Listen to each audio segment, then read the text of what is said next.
Tekrar merhaba arkadaşlar, kanalıma hoş geldiniz. Bugün sizlerle birlikte görmüş olduğunuz bu güzel saç aksesuarını yapacağız. Fileden oluşan, yapımı çok pratik, çok az ip gerektiren efsane güzel bir bone tarifim var sizlere. Ben böyle pullarla süsledim ama siz dilediğiniz aksesuarla süsleyebilirsiniz.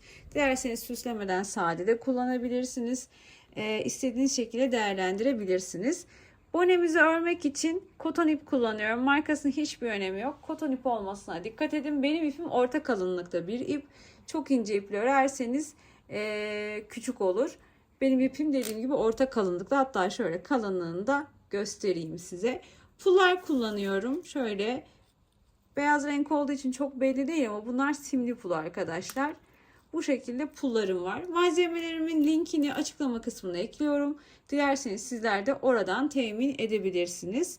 Detaylı bir şekilde anlatmaya çalışacağım ama takıldığınız noktalarda videoyu tekrar izleyebilir, geri sarabilir, ilerletebilirsiniz. Hızlı geliyorsa yavaşlatabilir, yavaş geliyorsa hızlandırabilirsiniz. Bunlar tamamen sizin elinizde.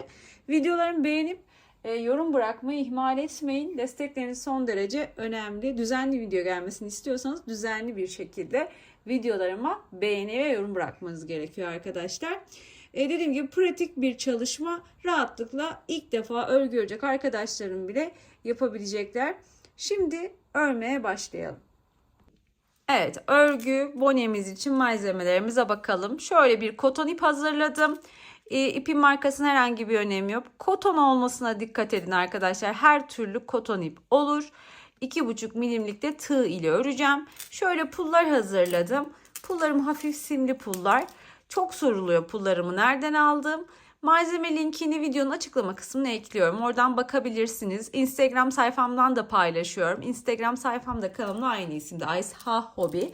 Oradan da beni takip edebilir, iletişime geçebilirsiniz. Bonemizi örüyorken ben belli noktalarda mezura ile ölçüp ölçü vereceğim sizlere. Ne örüyorsanız örün arkadaşlar. Çanta olur, bere olur, herhangi bir şey. Ben bütün videolarımda söylüyorum ama beni ilk defa izleyenler için bunu tekrar söyleyeceğim. Önemli olan ölçü. Bu bir bone olduğu için ölçüyü çok önemsiyoruz. Bunu dikkate alıyoruz. Sizin yapmanız gereken benimle aynı sıra sayısına ulaşmak değil, aynı ölçüye ulaşmak. O yüzden benim ölçü verdiğim noktalarda aynı ölçüdeysek devam edeceksiniz örgünüze. Ben o kısımlarda sizlere tekrar hatırlatacağım, hatırlatma yapacağım. Ölçüp gösteriyorken arkadaşlar. Örnek veriyorum, ben ördüm parçayı 10 santim oldu. Sizinki 10 olmadı, 8 santim oldu. O zaman siz arttırmaya devam edeceksiniz. Bunları dediğim gibi boneyi örüyorken tekrar size o kısımlarında gösteriyor ve anlatıyor olacağım. Ama baştan açıklamasını da yapmış olayım. Çünkü ipiniz farklı olursa, yani koton iple çalışmazsınız, başka bir tür pamuk bir iple çalışırsınız. Tığ numaranız farklı olursa, ki bu çok oluyor. Elimde 2,5 milimlik yok, işte 1,70'li ördüm gibi.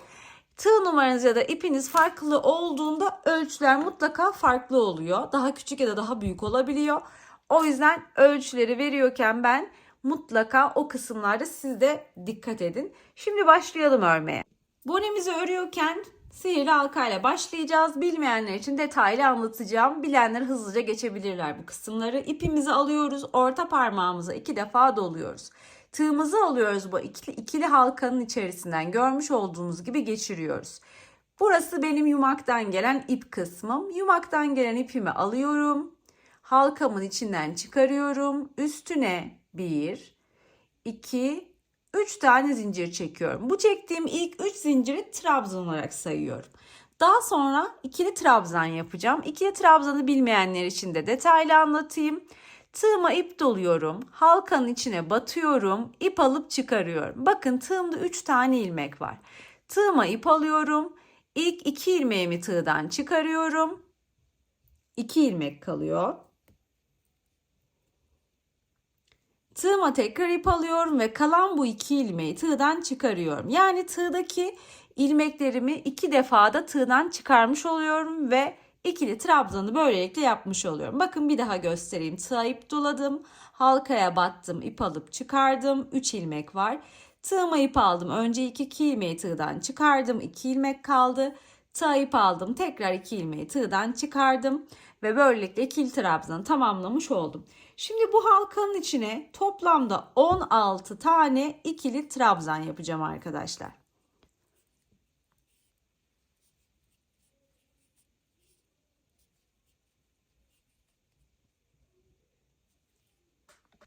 ...16 tane ikili trabzanımı yaptım. Parmağımı halkanın içinden çıkardım. Bakın birlikte sayalım. İlk yaptığımız 3 tane zinciri trabzan olarak sayacaktık. O yüzden sayıyorum bunu da. 1, 2, 3, 4, 5, 6, 7, 8, 9, 10, 11, 12, 13, 14, 15, 16, 17. İlk yaptığım 3 tane zincirle beraber 17 tane trabzanım oldu.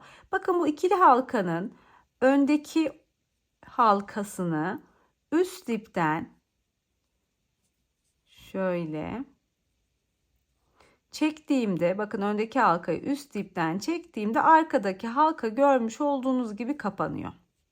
Çekebildiğim kadar çekiyorum. Daha sonra şurada küçük ip parçası var. Onu çektiğimde diğer halkam kapanıyor. İlk yaptığım 3 tane zincirin tepesine batıp sihirli ilmek kaydırmayla sihirli halkamı kapatacağım. Bakın bu benim yaptığım ilk 3 tane zincir. Onun tepesine battım. İlmek kaydırmayı bilmeyenler için anlatıyorum detaylı. Tığıma ip aldım. Battığım yerden çıkardım. Çıkardığım ilmeği tığdaki diğer ilmeğin içinden geçirdim. Buna da ilmek kaydırma diyoruz ve böylelikle ilk sıramı bitirmiş oldum. 1, 2, 3 tane zincir çekiyorum. Bu ipi de şöyle tutacağım. Her trabzana battığımda örgünün içine dahil etmiş ve gizlemiş olacağım. Şimdi 3 tane zincir çektim. Bir önceki sıranın zincirinin tepesindeyim. Bu çektiğim 3 zinciri trabzan olarak sayıyorum. Aynı yere, aynı zincir tepesine bir kere daha batıp ikili trabzan yapıyorum. Daha sonra 16 tane trabzanım var. Her birine 2 tane ikili trabzan yapacağım. Yani çift batacağım. Hemen başlıyorum. 1, aynı trabzan tepesine 2. Bakın bir sonrakine geçiyorum. Bir sonraki trabzanım 1, aynı trabzanıma 2. Bir sonrakine 1, aynı trabzanı 2. Her trabzanıma 2 tane trabzan yapacağım. Yani çift batmış olacağım dediğim gibi. Böylelikle arttırma yapmış olacağım. Bu bizim ikinci sıramız. Bu şekilde 3 sıra yapacağız. Trabzan sırası. Daha sonra modeli kurmaya geçeceğiz.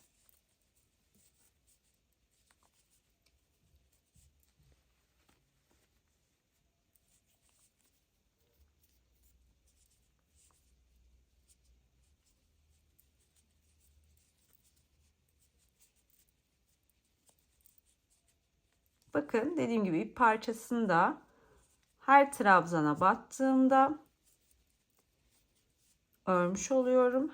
Hem sağlamlaşıyor hem de gizlemiş oluyorum.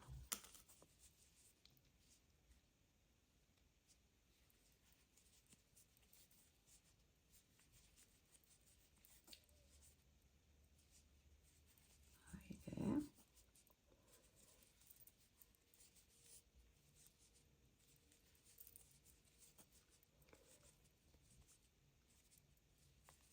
Bu sırada 17 tane bir önceki sırada trabzanımız vardı.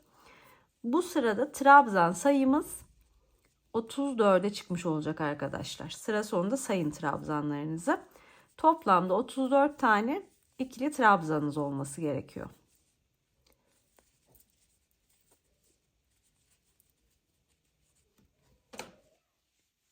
Ben şöyle sonuncu trabzana battım. 2 tane ikili trabzanımı yaptım. İlk yaptığım 3 tane zincirin tepesine batıp ilmek kaydırmayla sıramı kapattım. Trabzanlarımı sayıyorum. 2, 4, 6, 8, 10, 12, 14, 16, 18, 20, 22, 24, 26, 28, 30, 32 ve 34 tane trabzanım var görmüş olduğunuz gibi. İkinci sırayı bitirdik. Üçüncü sıramıza çıkıyoruz. Her sıraya çıkışta 3 tane zincir çekiyoruz ve bu çektiğimiz 3 tane zinciri trabzan olarak sayıyoruz. Bu sıramızda bir tek bir çift yapacağız. 3 tane çektiğimiz zincir biliyorsunuz trabzan olarak sayıyoruz. Hemen bu zincirin yanındaki ilk ikili trabzanımızın tepesine batıyoruz. Buraya 2 tane ikili trabzan yapıyoruz.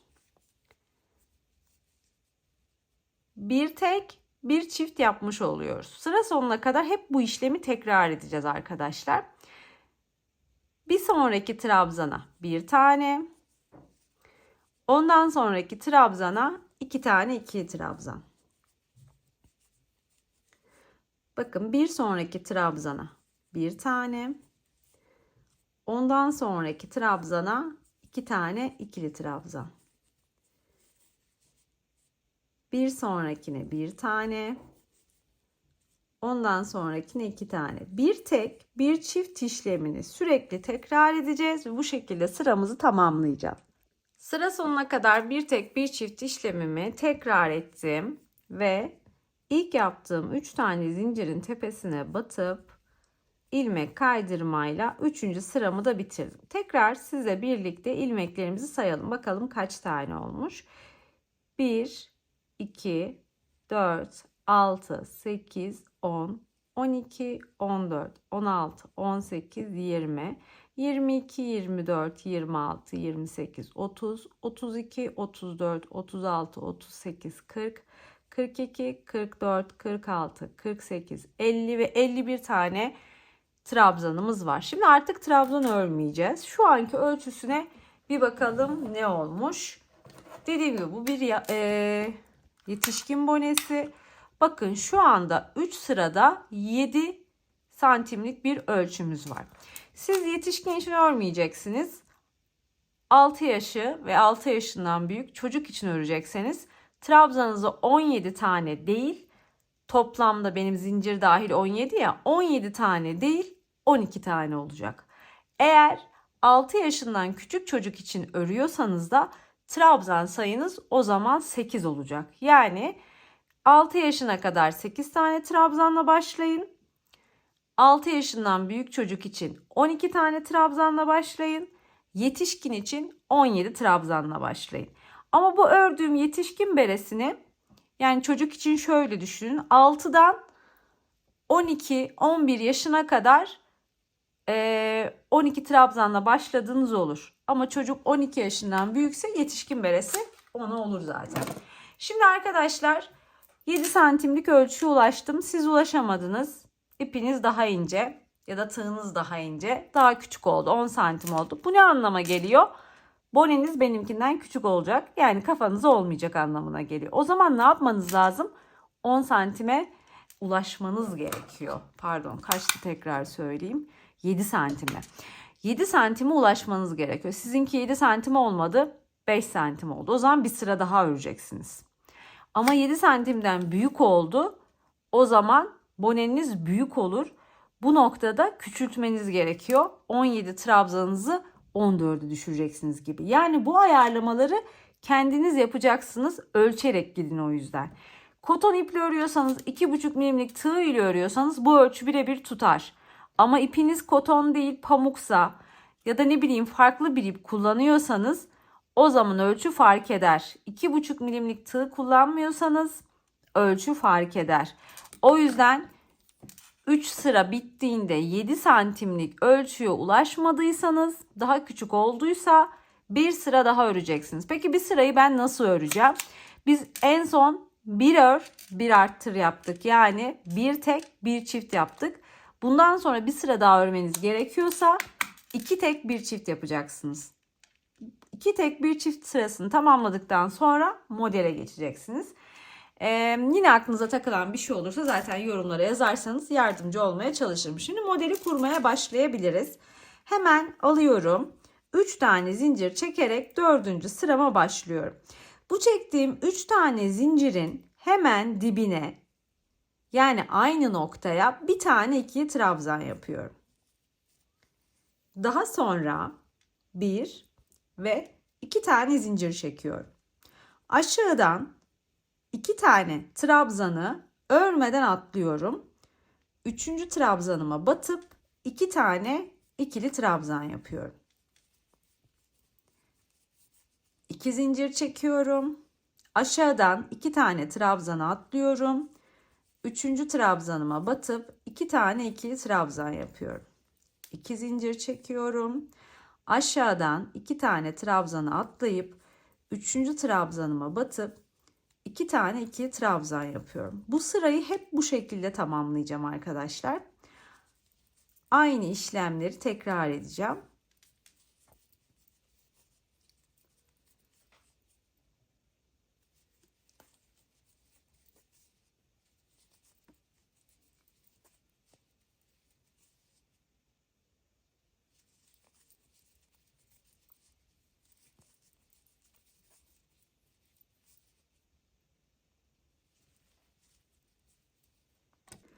Bakın sıramın sonuna geldim. 2 zincirimi çekiyorum. Aşağıda 2 tane ikili trabzanım kaldı. Bunları örmeden atlıyorum. 3. trabzanımın üstünde hemen 3 tane zincirim var. Bu 3 tane zincirin tepe noktasına batıp ilmek kaydırmayla sıramı kapatıyorum. Böylelikle 4. sıramı da tamamlamış oldum. Size şu 2 tane olan trabzanları sayayım. Bakın bu 1, 2, 3, 4, 5, 6, 7, 8, 9, 10, 11, 12, 13, 14, 15, 16, 17 taneler. 17 trabzanla başlamıştık. Burada da 17 tane trabzanla model kısmına geçmiş olduk. Şimdi 5. sıramızı yapacağız. 5. sıramız için şu 2 tane trabzanın ortasına gelmem gerekiyor. Orta boşluğuna batıyorum. İp alıp çıkarıyorum. Çıkardığım ilmeği tığdaki diğer ilmeğin içinden geçiriyorum. Yani ilmek kaydırma yapıp orta boşluğuna geldim. Üstüne 4 tane zincir çekiyorum. 1, 2, 3, 4. Daha sonra tığıma ip doluyorum. Aynı boşluğa batıp ikili trabzan yapıyorum.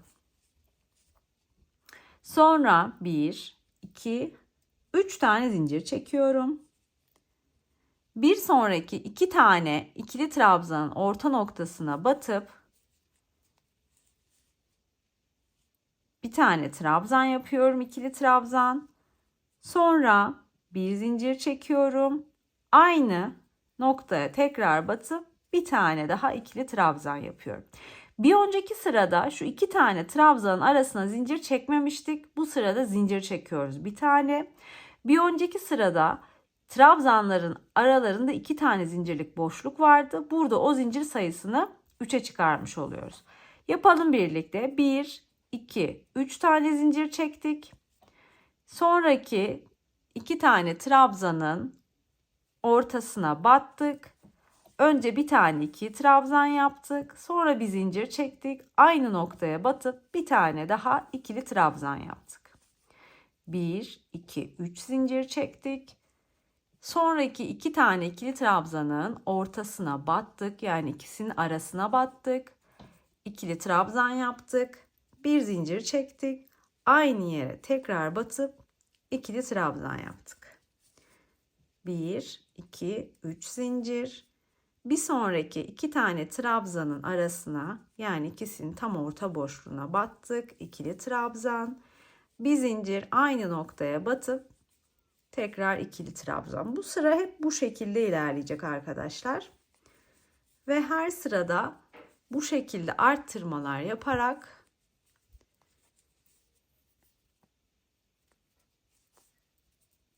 ilerlemiş olacağız.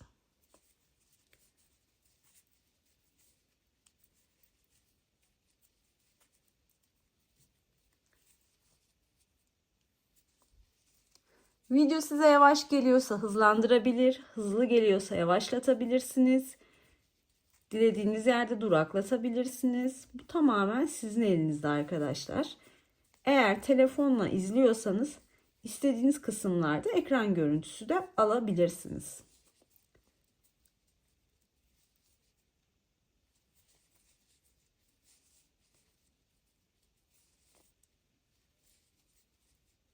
Pardon, şurada 2 çektim yanlışlıkla, hemen düzeltiyorum. 1 2 3 zincir. Sonra trabzanları yapıyorken 2 trabzan arasında bir tane zincir.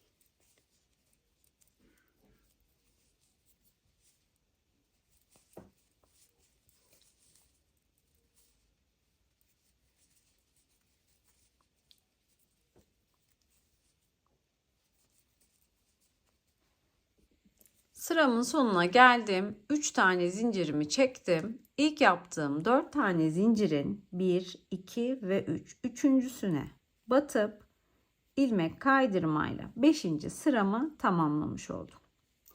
Şimdi 6. sıramıza geçiyoruz. 6. sıramıza yine aynı işlemle başlayacağız. Yani 2 tane trabzanın ortasına batıp ilmek kaydırma yaparak bu trabzan ortasına gelmiş olacağız. Daha sonra yine 1, 2, 3, 4 tane zincirle başlayacağız. Hemen aynı 2 trabzan arasına batıp bir tane ikili trabzan yapacağız. Sonra 1, 2, 3, 4 tane zincir çekeceğiz. Bir sonraki 2 trabzan arasına batıp bir tane ikili trabzan, bir zincir, aynı yere tekrar batıp bir tane ikili trabzan. 1, 2, 3, 4 zincir çekiyoruz. 2 tane trabzan arasına batıp önce ikili trabzan yapıyoruz. Sonra bir tane zincir çekiyoruz ve aynı yere tekrar batıp ikili trabzan yapıyoruz. Yani bu sıranın bir önceki sıradan farkı sadece şu aradaki zincir sayımız bir öncekinde 3'tü. Burada 4'e çıkarıyoruz ve böylelikle genişletiyoruz. 4 tane zincirimi çektim. 2 tane trabzanın ortasına batıp önce 2 trabzanımı yaptım. Sonra bir zincir çektim ve aynı yere tekrar batıp ikili trabzanımı yaptım. 4 zincir. Bir sonraki 2 tane trabzanın ortasına battım, ikili trabzan. Bir zincir çektim ve aynı yere batıp tekrar ikili trabzan. Bu sıramızı da bu şekilde tamamlayacağız arkadaşlar.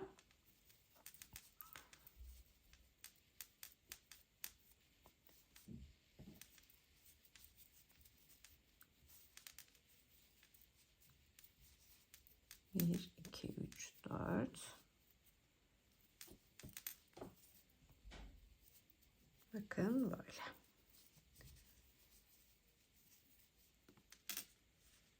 Aynı işlemleri tekrar edip sıra sonuna kadar geleceğiz. Sıramın sonuna geldim. 4 tane zincirimi çektim. İlk yaptığım 4 tane zincirin alttan dipten sayıyorum. 1, 2 ve 3. Üçüncüsüne battım. İlmek kaydırmayla sırayı kapattım. 1, 2, 3, 4, 5, 6. 6. sıramda böylelikle bitmiş oldu. Şimdi 7. sıramıza başlıyoruz. Nasıl başlıyorduk? Hemen 2 tane trabzanın ortasına batıp ip alıp çıkarıyoruz. Çıkardığımız ilmeği tığdaki diğer ilmeğin içinden geçiriyoruz. Yani ilmek kaydırmayla orta noktaya geliyoruz. 4 tane zincir çekiyoruz ve aynı orta noktaya batıp ikili trabzan yapıyoruz. Bu sırada 4 tane olan zinciri 5'e çıkaracağız. 1, 2, 3, 4, 5. 5 tane zincir çekeceğiz. Daha sonra 2 tane trabzanın ortasına batıp ikili trabzan, bir zincir, aynı trabzana, aynı boşluğa batıp bir tane daha ikili trabzan. 1, 2, 3, 4, 5 tane zincir çekiyoruz.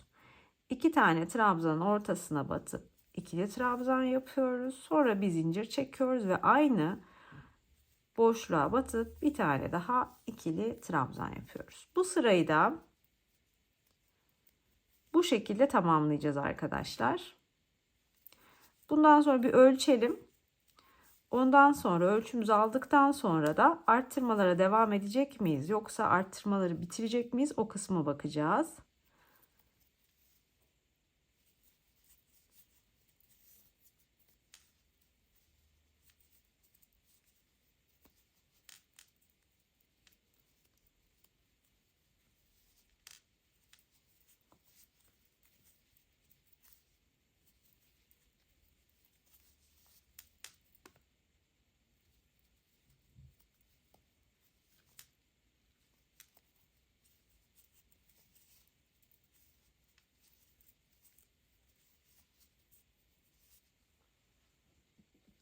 Sıra sonundayız. Son 5 tane zincirimi çekiyorum.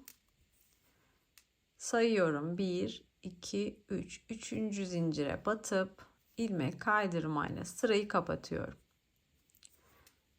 1, 2, 3, 4, 5, 6, 7. sıra bitti. 8. sırada da arttırma yapalım arkadaşlar. Hemen 2 tane trabzan orta boşluğuna battım. İlmek kaydırmayla önce ortaya geldim. Üstüne 4 tane zincirimi çektim. Aynı boşluğa gelip ikili trabzanımı yaptım. Sonra 1, 2, 3, 4, 5, 6. Şimdi arkadaşlar çocuk için örüyorsanız 5 tane zincire ulaştığınızda bırakın, arttırma yapmayın. Ama yetişkin için örüyorsanız benimle birlikte devam edin. Bu sıra bittiğinde size ölçüp ölçüde vereceğim. Bundan sonra çünkü arttırma yapmayacağız. Dediğim gibi çocuk için başladıysanız 5 zincirden sonrasını arttırmıyorsunuz. Sonra hep 5 zincirle devam edeceksiniz. 6 tane zincirimi çektim. 2 tane ikili trabzan orta noktasına battım. İkili trabzan, bir zincir. Aynı yere tekrar batıp ikili trabzan. 1, 2, 3, 4, 5, 6 zincir. Diğer 2 tane trabzan arasına batıp önce bir tane ikili trabzan, bir zincir, aynı yere batıp bir daha ikili trabzan. Bu sırayı da bu şekilde tamamlayacağız arkadaşlar. Sıra sonuna kadar geldim arkadaşlar. 1, 2, 3, 4, 5, 6, 7, 8. sıradaymışız. Zincirlerimi çektim. 1, 2, 3. İlk yaptığım 4 tane zincirin üçüncüsüne batıp ilmek kaydırmayla sırayı kapattım. Şimdi bundan sonra arttırma yapmayacağım. Ama size ölçü vereceğim ki aynı ölçüde değilseniz siz bir sıra daha arttırma yapacaksınız. Bakın şu anki ölçümüz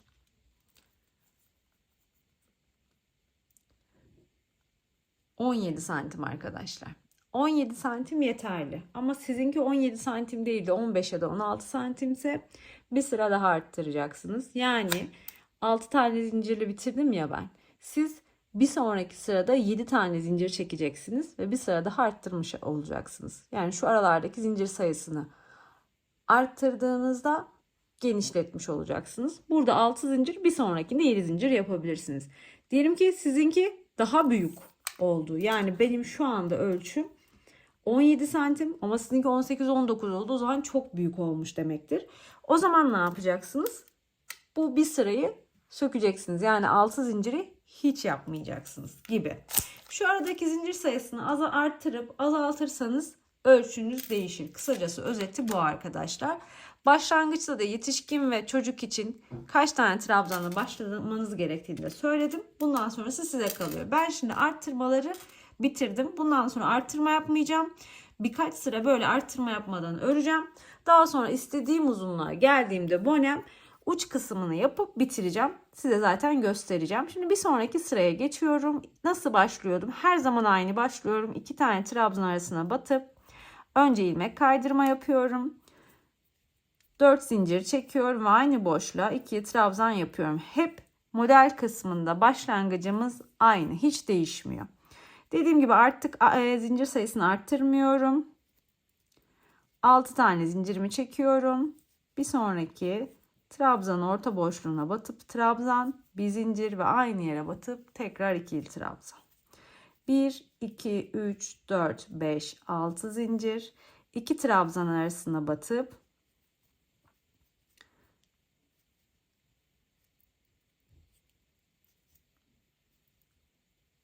ikili trabzan, bir zincir, aynı yere bir daha batıp ikili trabzan.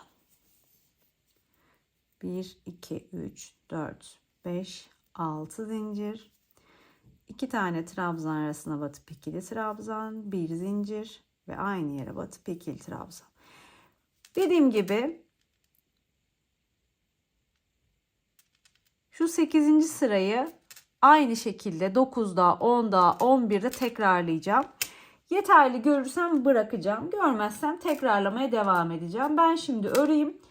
Diğer sıra tekrar göstermeyeceğim. Hep aynı işlem çünkü. Ördükten sonra ölçüyü gösterip sonraki kısmını anlatacağım size. Evet arkadaşlar, şimdi ben boniyemi ördüm. Toplamda kaç sıra olmuş? En başından sayayım size. 1, 2, 3, 4, 5, 6, 7, 8, 9, 10, 11, 12, 13, 14, 15 ve 16 sıra. Toplamda 16 sıra örmüşüm. 10, 12, 14, 16. Evet, doğru saydım. 16 sıra örmüşüm. Şimdi ölçüsüne bakalım. Ölçüsü ne oldu? Şöyle tepe noktasından ölçtüğümde şu an 15 santim arkadaşlar. Genişliğini ölçtüğümde ise 22 santimlikte bir genişliğimiz var. Bakın şöyle tutayım. 22 santimlik bir genişliği var. Şimdi uç kısımlarına pullarını ekleyeceğiz birlikte. Pullarını eklemeye başlayacağım. Bir tane zincir çekiyorum. Bakın burada bir zincirlik boşluğum var. Buraya batıp bir tane sık iğne yapıyorum. Daha sonraki uzunca olan boşluğa batıyorum. 1 2 3. 3 tane sık iğne yapıyorum. Sonra pulumu alıyorum.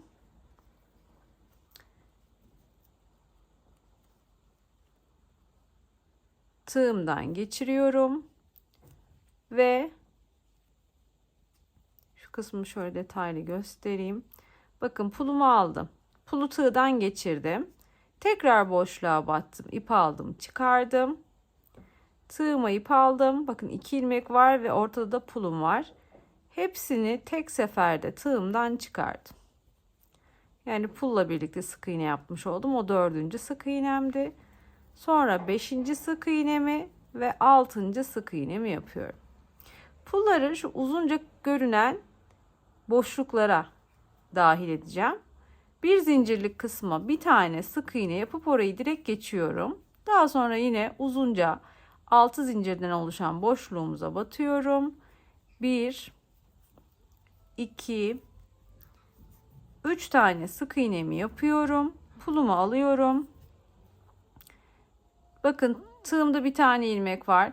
Tığa pulu geçirdim. Tekrar aynı boşluğa battım. İp alıp çıkardım.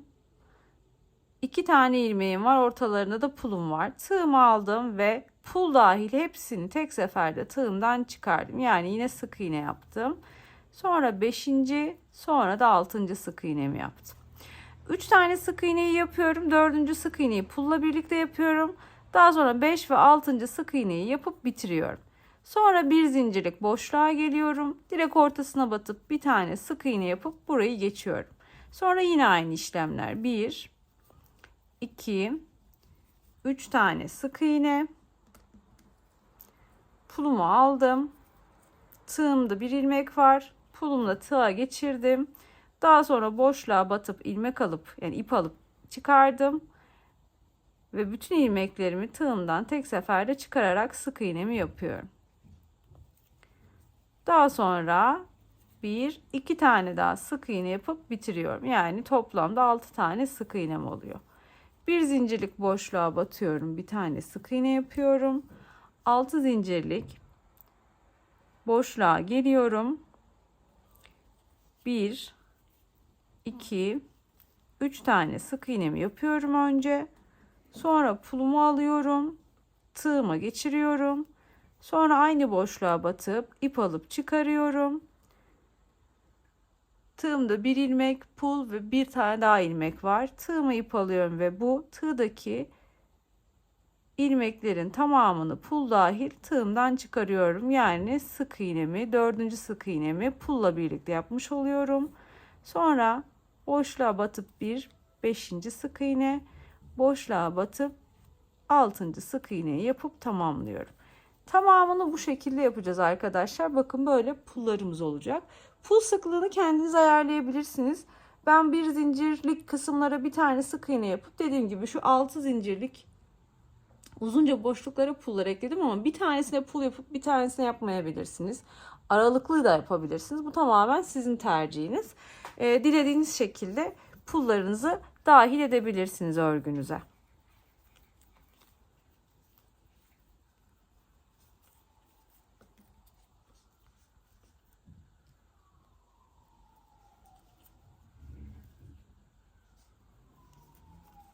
Anlamadığınız noktası olursa arkadaşlar videoyu geri sarabiliyorsunuz.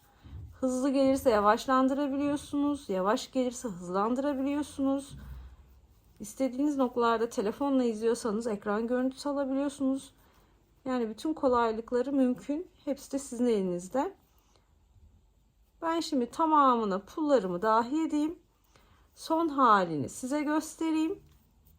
Kaç gram ip gitmiş onu da ölçüp size yine söylüyor olacağım.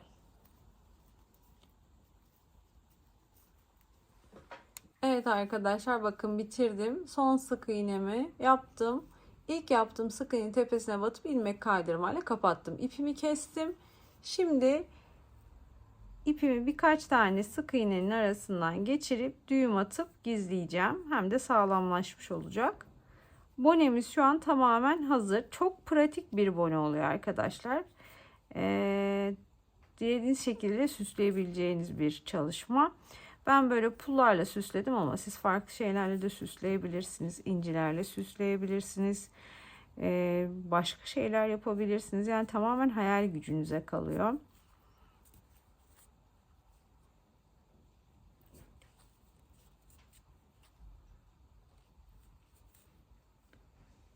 Evet, son düğümümüzü de atalım.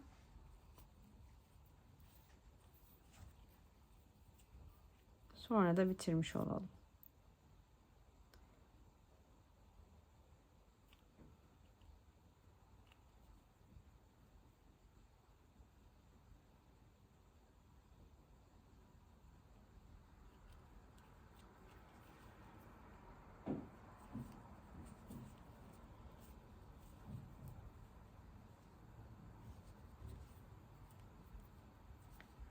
Tamamdır.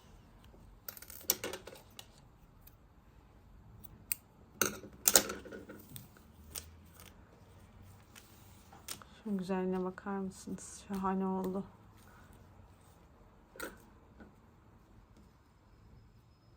Arkadaşlar, bonemiz için 30 gram ip yeterli olmuş. Şimdi sizler için pulları da sayacağım. 1, 2, 3, 4, 5, 6, 7, 8, 9, 10, 11, 12, 13, 14, 15, 16, 17 tane de pul yeterli olmuş.